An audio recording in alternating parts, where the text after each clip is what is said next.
Hi guys, my name is Minhao, one of the physios at the London Back Pain Clinic. I'm joined here with Roy, one of the chiropractors at the London Back Pain Clinic. So a lot of common questions that patients ask us, to myself and Roy, to the other practitioner at the clinic, they ask us, who should we go see? A physio, a chiro, or an osteo? Or why should we go see one or the other? What's the difference between one and the other? Who treats better one and the other? Oh, my friend went to this person, he got better, but then went to another physio, didn't get better. So me and Roy are just going to discuss it. Hopefully we'll give an answer to our opinion, because I can't turn around and say you should go see a physio, because Roy here will probably just throw the chair at me or something like that. Oh no, I don't throw chairs. So, well. Tables maybe, but not chairs. So we'll just go through it briefly, and hopefully gives you a better insight of what's a better treatment method or a better therapist to go see for you guys. So firstly, let's just explain. So what does a chiro do? So a chiropractor is a healthcare professional who treats predominantly spines, but is within the scope of any musculoskeletal sort of issues. And we're quite a hands-on sort of profession, so we do a lot of manual work. I think the sort of thing that people most recognize us for is spinal manipulation, right? So that's the thing that sort of the outsider will sort of say, oh, you crack a back, or you do that thing where you sort of manipulate someone. But we do a sort of range of other things, soft tissue work, hands-on stuff, and yeah, predominantly to the spine, but yeah, a bunch of other things as well. So what's the similarities of a physio and a chiro? Well, we both treat musculoskeletal conditions, right? Yeah. I don't think there's too much of a difference. The differences tend to lie in terms of someone's sort of outlook, right? Yeah. In terms of their management plan, right? So whoever you pick, I think, has to have a sort of both short-term and long-term management plan for a patient who comes in, right? Sure. Because it's never one or the other, right? And I don't think that's sort of indicative of one profession over the other. I think it's sort of, the difference is more on an individual basis. Yeah, I agree with that. I think if you look at the similarities between both professions are we both clinical reason our treatments. Mm-hmm. Our approach is all ethical. We treat in objective to recover a patient from their pathology. Yep. So the main things that from a ethical practice that we're supposed to do, we both do. Sure. I think the difference is how we approach it. Now that could be different on a personality level as well, if that makes sense. So for example, I could be a physio, you could be a chiro. We could both think about long-term treatments for the patient. We could both do hands-on treatment for the patient, but that's our approach to treatment. Mm-hmm. However, you could be a chiro, I could be a physio. I could be more, my treatment is more based on exercise-based, and your treatment is more based on manual-based. But we all cover the same things. It just depends on the personality of our approach to the treatment. Does that make sense? Absolutely, yeah. We sort of specialize. We all have our own skill sets. So we both know how to. And this is the problem when you sort of talk about us, because we're very similar in our approaches. The problem is when you get to sort of looking at people outside, or Sure. So it's very hard to sort of know on an individual, on a personal level, how one person treats versus someone else. So right? for example, even within physio, you could see a bunch of physios. So you could have 5 physios, and they all have different approaches to the treatments. Same in chiro. So you could have a physio where it's purely on exercise based, and it could work for someone and it couldn't work for the other. You could have a physio who's very on hands-on approach. It could work for someone, it could not work for the other. Now, unfortunately, where the problem lies is that if that specific patient was more looking at a hands-on approach, and he went to a physio who's more exercise approach, they might have a negative view of physio because they think physio, all he did was give me exercises. Then they could go to a chiro who is more hands-on approach. Some chiros are exercise-based, some chiros are hands-on. So they could go to a chiro and he was more hands-on based, and they'll say the chiro was better than the physio. Does that make sense? No, and I see it the other way around, right? So if somebody, you'll get a patient who comes in and says, oh, this chiro or my previous chiro only manipulated me and didn't tell me about, talk to me about anything else. So I would go in for short-term relief, and then the pain would come back, and it was just sort of one of these sort of cycles. Sure. So, you see it in sort of different practices, and different practices or practitioners have different ways of doing things. And that's where the confusion lies, I think, for patients. It's sort of, how do I know that I'm getting the right practitioner or the right treatment for myself, Fine. So in terms of physio, so our practice is quite a hands-on practice. We do a lot of hands-on treatment. We also are exercise-based as well, but predominantly our treatment is hands-on. We find physio and chiropractor, we find that that's the most effective way of treating for patients, because at least they have a sense of relief when they leave. Whether it's massage, whether it's manipulation, whether it's electrotherapy, whether it's joint mobilization, we find that any of the modalities that we use, because it's a hands-on approach, it works. Now, unfortunately, I've seen this in the physio world. I might get a bit of stick for this, but I'm only telling the truth. There's a lot of physios who just do exercises. So we have patients that come in who are private paying patients, and the physio will just provide them with exercises for, I don't know, say it's a half an hour session, they'll do it for 20 minutes. So the patient is coming there without someone touching them or actually treating them or actually putting their hands on them to relieve some of the symptoms and just give exercises. I personally think that's not the right way to do it, and again, this is my opinion. The reason why I say that is because if you've paid money to go see someone, you want to have some sort of relief when you leave. Now, maybe the exercise that they provide will give some sort of relief, but 90% of the times it doesn't. Also, if they're going to go and just get exercises, let's be real, you can just go on YouTube and type in knee pain exercise and you'll get something on that off YouTube or something like that. They're looking, when they're paying the money, they're looking for relief, they're looking for a plan, they're looking for outcome measures, they're looking for some sort of, or they want to know why this is happening, what's not happening, and they want some relief out of that. Whether it's mental relief, whether it's physical relief, they want some sort of relief out of it. Does that make sense? Yeah, absolutely. And you're right there. I think, just to sort of piggyback off your point, it is about the plan. So a patient should walk in to whatever practice or practitioner they go into. They're looking for answers. They're looking for an explanation of what's gone wrong with them, why it's gone wrong, and a sensible strategy to get better, both in the short term and the long term. And I think that's what frustrates patients, whoever they go see, whether it's chiro, physio.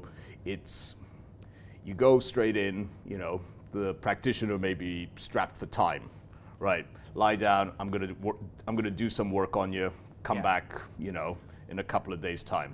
They didn't get the explanation they wanted, they didn't understand why they're in pain, and so they don't have that sort of whole sort of management plan sort of explained to them, to sort of say, well, I'm doing sort of the hands-on because of this. You're going to do the exercises because it's better for you in the long run, right? Yeah. So they're just sort of just given what they're sort of supposed to be given and sort of moved on. And I think that's the sort of frustrating part when it comes to sort of patients.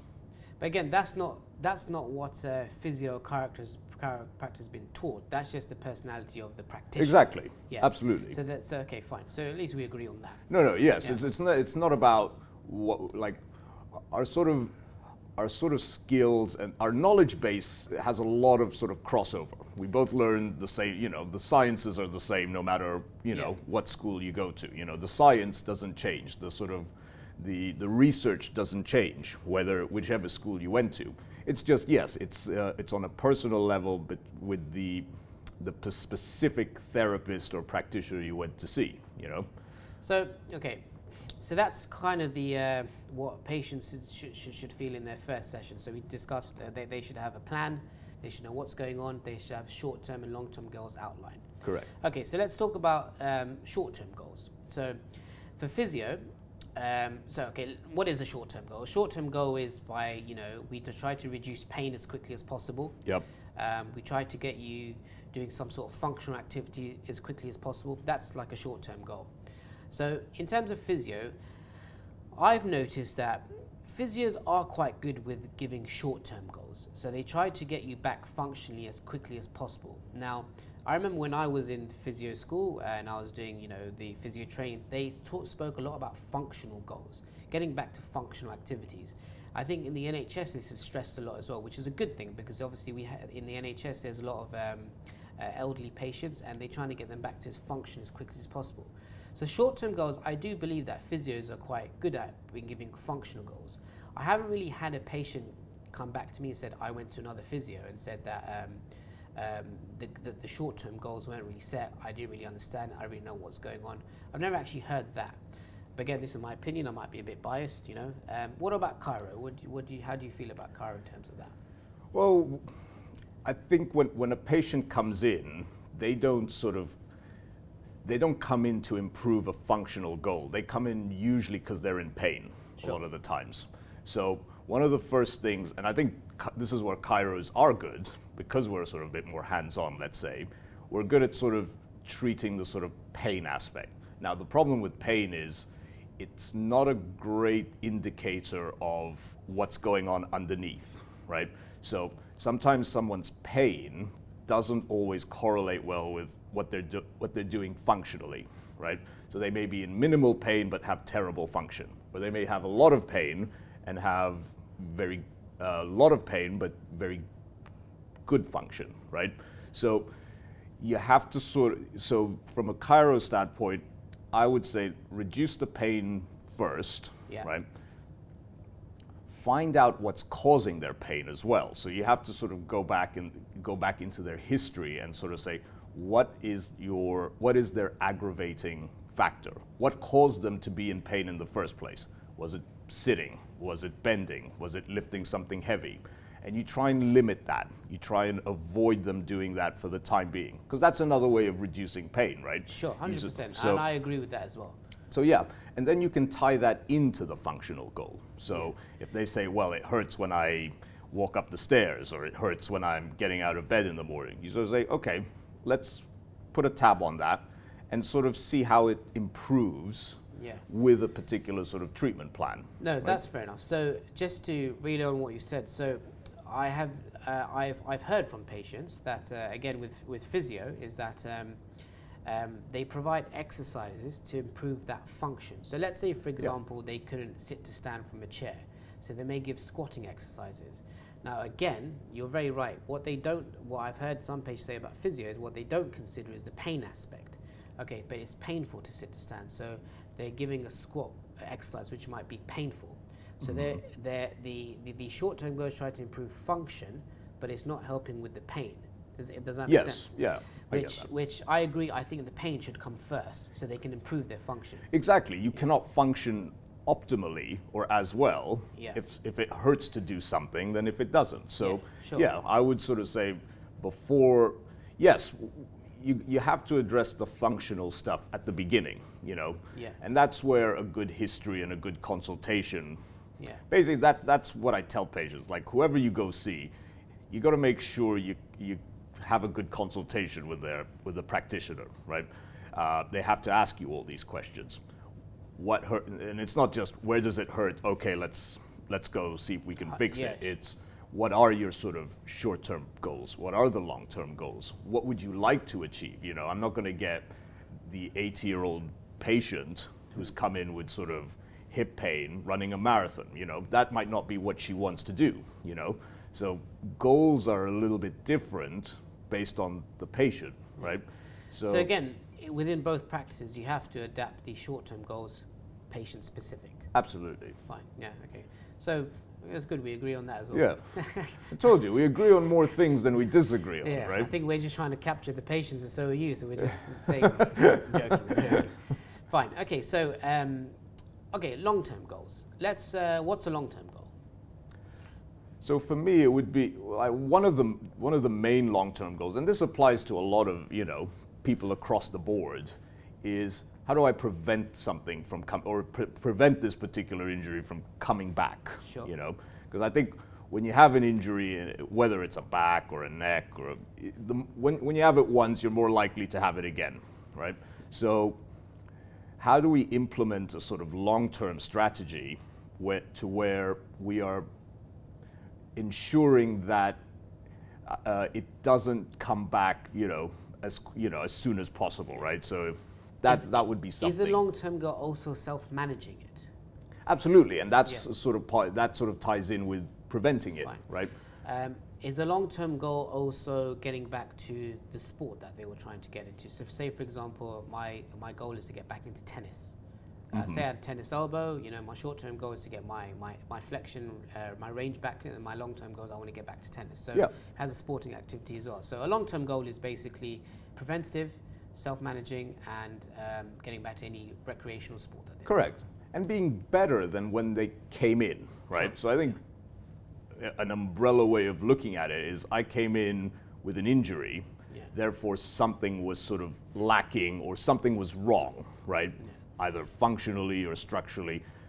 How do I get back to sort of playing tennis, for example, better than I was previously as well? So it's even enhancing them, enhancing a patient's sort of performance or strength. So you don't want to strengthen their elbow just to where just prior to the injury. You want to get it stronger than that, right? Of course, yeah. So all right. Don't throw a table at me. No, I'm not. There's no table around. So a lot of patients have, again, there's pros and cons in both professions with physio as well. Yeah. So one of the cons that I hear from patients coming in about chiros is that I've gone in to see my chiro. He's told me what the issue is. He's given me an assessment, etc. All the good things. He does a quick manipulation with me, 15 minutes, and then sends me out, and then sends me the bill. I feel great for about a week and a half. In 2 weeks' time, the pain comes back, and I'm back in again. And then the same thing is the treatment is repeated again, and that's just what keeps going for the next 3-4 months. And they sometimes say that there's no long-term goal to this, no end to this. I just keep doing the same thing. That's why I've gone back to ask for further advice. What do you say? What do you think about that? I think the problem is, look, any practitioner, and I'll talk about it from a chiro standpoint, because that's what I am, and that's sort of, what I was sort of trained in.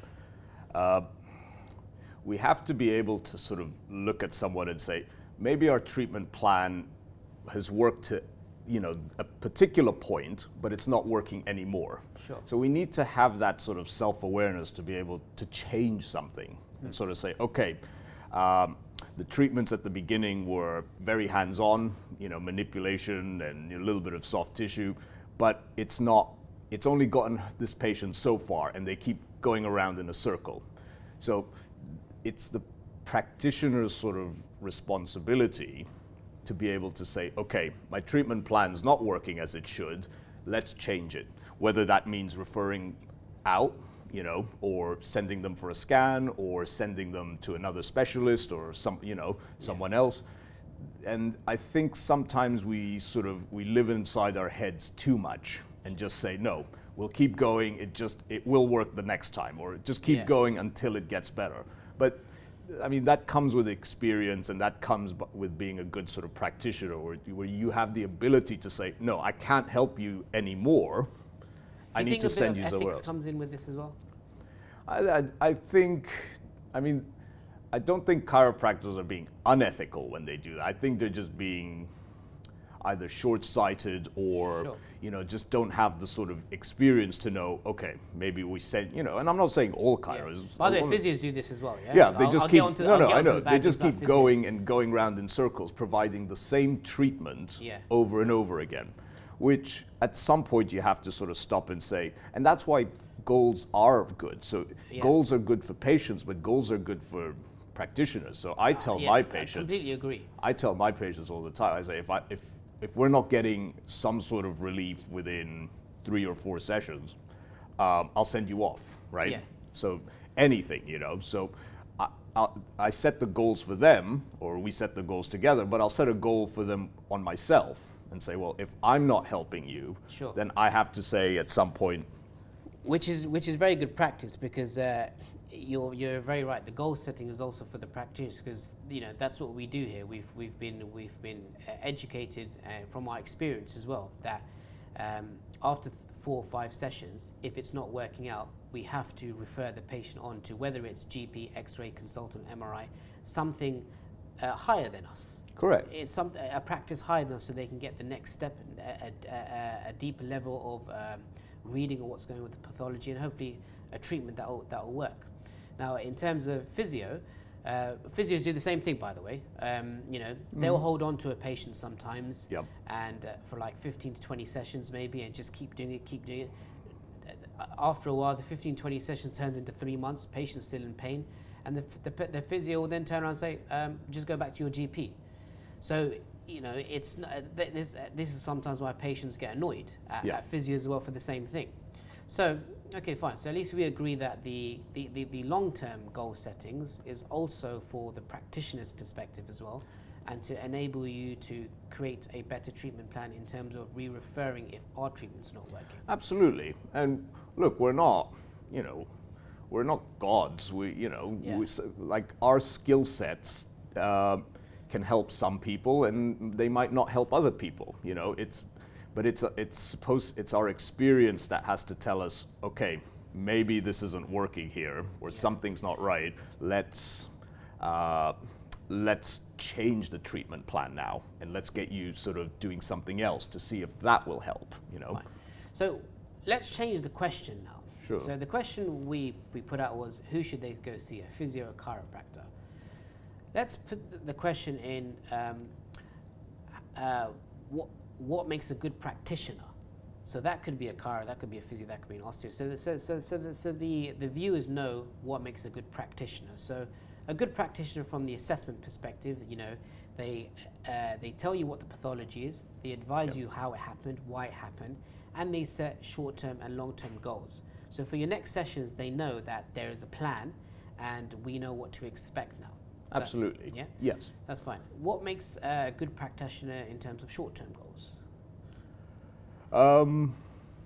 It's could be anything really. So that's where you have to discuss it with the patient. So Sure. it's both, and a good practitioner will sort of keep the patient's expectations to where they should be, right? So a good practitioner should be able to say, look, this is, you're not going to get better in one treatment, this Fine. will take time, or, this is a sort of short-term fix, let's fix it up and off you go, So a good practice for short-term goals, whatever they are, they have to sort of, I'd say be honest about it, tell the patient the truth, everything they need to hear in terms of what's going on with them. And then the functional goals are sort of, or the short-term functional goals have to be discussed. It's a sort of two-way street. A short-term goal isn't, I'm running the marathon next week on my, on my post-op knee, right? So you have to sit them down and say, actually, no, you're not going to be running the marathon next week. This is a sort of process, for example. Fine. And then in terms of, what do you think's a good treatment for someone? Is it hands-on, is it exercise, is it a bit of both? I'd say probably a bit of both, right? I think the thing with treatments is, look, we all have our different skill sets, If you give the patient what you have, right? So you have acupuncture, I don't, for example. I have more hands-on, so I'll do what I know. We have hands-on as yes, well. I'm just saying you have hands-on too, but I'm saying if I don't have acupuncture, I will not give them acupuncture because I don't do that, or dry needling. So I will treat them sort of manually with my skill sets. Yeah. But if I think they could benefit from dry needling, Yeah. I would send them to someone who does do dry needling. That's fine. You know? So in short-term goals obviously is to reduce inflammation Correct. and try to get back to function. I think A bit of both, I agree. I think a bit of both is good. So hands-on treatment to try to reduce the inflammation, whether that's manipulation, soft tissue, acupuncture, electrotherapy, joint or whatever, and then exercises, prescription exercise that they can do at home to return back to function. Again, this is my opinion. I think the majority of the time in the treatment should be hands-on to try to reduce some of the symptoms, because when someone pays and when they leave, they want to feel some sort of relief. Sure. Fine. So what about long-term goals? What makes a good practitioner for long-term goals? I think for long-term goals is if they're able to get the person back into their sporting what they want, educate the patient in self-managing, and then obviously preventative advice, and obviously goals for themselves as for the practitioners themselves. Yeah, so I took the answer. No, it's fine. But I would say education. You know, but like the thing that sort of umbrellas all that is we need to educate that patient, whether it's at the beginning or even throughout the sort of treatment process. They have to know, like, if they know more than they did coming in, they will be able to help themselves, right? So all the strategies, all the sort of long-term management things, the self-care, you know, how to sort of, what kind of exercises to do to sort of prevent things from from reoccurring or getting re-injured. That's all part of the education process that allows them to sort of be able to take care of themselves better, right? So, I mean, the first thing I'd say is just, I try to explain to a patient why it's gone wrong or why something has gone wrong mechanically, you know. If they know that, then they're already thinking about their life, how they work and how they move in sort of real time and not just in the office or in the clinic, and they can start to take steps to be more proactive about it, right? Sure. So if they know that slumping on their, the slumping at work or slumping on their backs is causing their back pain, well, at least they're going to be thinking about it the next time they're at work. They're going to want to take a break. They're going to want to stand up. They're going to want to get a standing desk, Fine. And it's long term, it's small changes over time, It's getting them, it's looking at their desk setup. It's realizing how heavy their bag might be, or, how they're sleeping at night or how they're sitting on the sofa, all these things, so they're not going to change everything overnight, but. So all of this should be relayed in the initial assessment as well?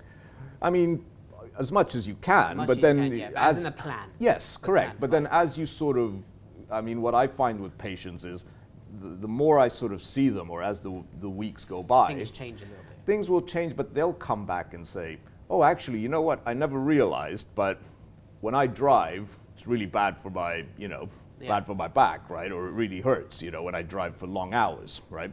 So they're sort of helping themselves at that point, because that's the light bulb going off in their head, where they say, maybe I should stop and take a break or get out of the car every so often, Yeah, fine. So, what do you think? No, I mean, we could keep going, but look, the main thing is I think that we sort of danced, the question was, who should you go see? Or, who's better for which patient? Unfortunately, the answer is you have to see someone who gives you what you need. Yes, exactly. So if you walk out of a place without all the answers to your questions, that's probably not the person to see, agree. right? So I agree. You need your questions answered. And unfortunately, if that means, trying 2 or 3 different places first. Unfortunately, I agree as well. I think that, you might have to have a few initial assessments, which I know might be costly and it sounds a bit silly as well, but you want to find the right practitioner for you. Correct. Who answers all your questions, who's going to give you the treatment that you need, and who's going to help you in the long run as well. And most importantly nowadays, who's communicative with you, because I think patients love practitioners who communicate with them. Absolutely. Whether this is on the phone, email, whatever, but the communication's quick. No, absolutely. It's recovery is 2 ways. It's not just us, it's the patient as well, right? Yeah. So you're a team together, you and your patient, working together to achieve the goal, right? So the more of that, if you get that feeling from a practitioner, then that's probably the right one for you. Fine. You know? So the moral of the story is Find a practitioner, find your own practitioner. it could be physio, it could be chiro, it could be an osteo. Yeah, sorry, Yeah. we could. Sorry, we couldn't yeah, answer we couldn't the answer question. the question. Fine. Cool, perfect. Cool. Thanks, guys. Leave some comments if you feel like we didn't answer your question, or we didn't answer your question, or if any other topics you want us to discuss, you know. Luckily, he didn't throw a table at me this time. No. Maybe next time. Maybe next time. Cool. Maybe when we have a table, you know. There was no table. I thought there would be a table here. Cool. Take care, guys. Thanks a lot. See you later.